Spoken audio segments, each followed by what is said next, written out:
జరుపుకోవాలి కాబట్టి వారు మాట్లాడే ముందు ఒక 4-5 నిమిషాలు నేను సభకి నమస్కారం.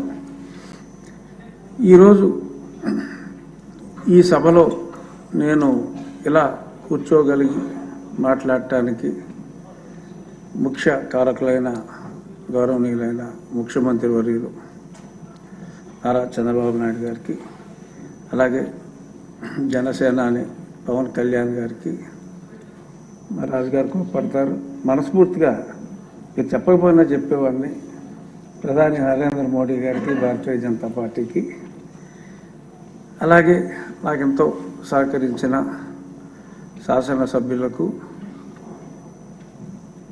ఎంత చేసినా మోడెస్ట్గా ఏమీ తెలియనట్టుండే ఇందాక చెప్పిన నా యువ నాయకుడు నారా లోకేష్ గారికి, అందరికీ నా హృదయపూర్వక నమస్కారాలు. శాసనసభ ప్రజాస్వామ్యంలో శాసనసభ అంటే డెమోక్రసీకి బ్యాక్ బోనే శాసనసభ. మరి గతంలో ఎందరో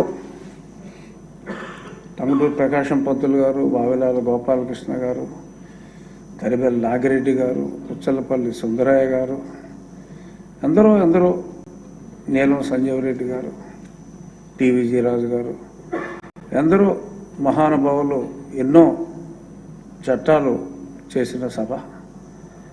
ఎవరైనా ప్రజల ఆకాంక్షలకి ఇక్కడే దానికి చట్టరూపం రావటం, దానివలన ప్రజల జీవితాలు వెలుగులోకి వెళ్ళటం, ఎందరో మహానుభావులు ఇక్కడ ఉన్నారు. ఆ పరంపరలో స్వర్గీయ నందమూరి తారక రామారావు గారు తెలుగుదేశం పార్టీ స్థాపించి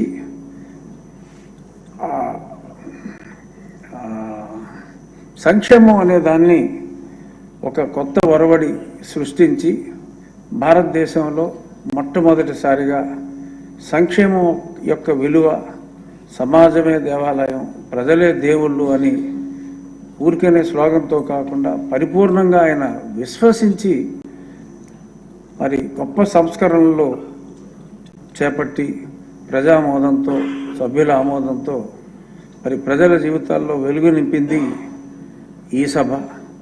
ఆ పరంపరని కొనసాగిస్తూ ఆ బావుటాన్ని నిరంతరం వెలిగిస్తున్న మహానుభావులు చంద్రబాబు నాయుడు గారు సంక్షేమానికి కూడా ఎన్నో చట్టాలు ఇక్కడికి తీసుకొచ్చి మనం ముందుకెళ్తున్నాం. మరి అటువంటి మహానుభావులు ఎందరో మరి మాట్లాడిన ఈ అసెంబ్లీలో మరి గత 5 సంవత్సరాల్లో భాష మారిపోయింది. అతి దారుణంగా శాసనసభలో ఒక వ్యక్తులు ఇలాగ మాట్లాడతారా అని ఎంతో జుగుప్స కలిగించే విధంగా మాట్లాడారు. ప్రజలు చాలా తెలివైన వాళ్ళు. మీరు చూడండి, ఆ 1-6 బయటపడ్డారు, కానీ అందులో 99% జుగుప్సాకరంగా మాట్లాడిన వారందరినీ అతి ఎక్కువ ఓట్ల తేడాతో, వేల ఓట్ల తేడాతో ప్రజలు ఓడించారు. That is democracy. సో ఒక బుద్ధి చెప్పారు, మీరు ఏం మాట్లాడతారో మేము అబ్జర్వ్ చేస్తున్నాం, ప్రతిదీ మేము చూస్తున్నాం, మనకు తగ్గ శిక్ష విధించేది ఓటర్లే అని చెప్పి వారు చెప్పకనే చాలా స్పష్టంగా చెప్పారు. మరి అది అర్థం చేసుకోలేక చిన్నపిల్లోడు చందమామ కోసం మారాన్ చేసినట్టు ప్రజలు ఇవ్వలేదు. దానికి చంద్రబాబు నాయుడు గారు కానీ, లోకేష్ గారు కానీ ఎవరైనా ఏం చేయగలరు?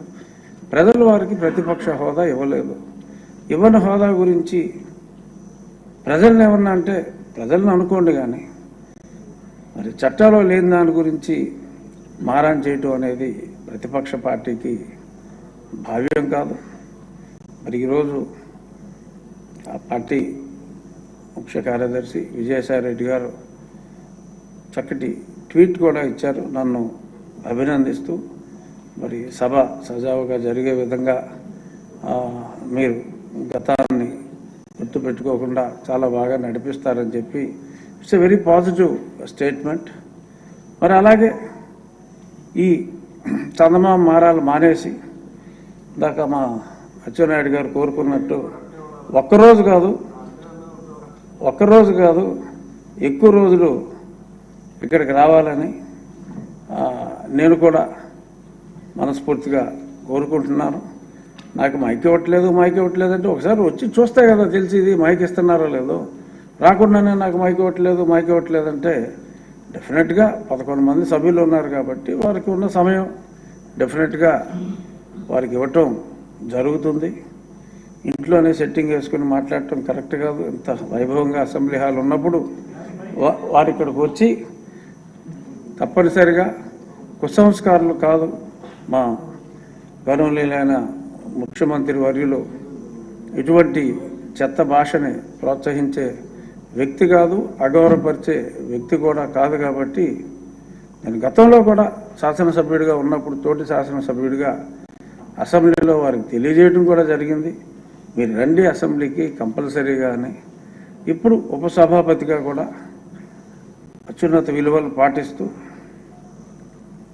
మీరు హోదా మర్చిపోండి, ఎందుకంటే నాకు తెలిసిన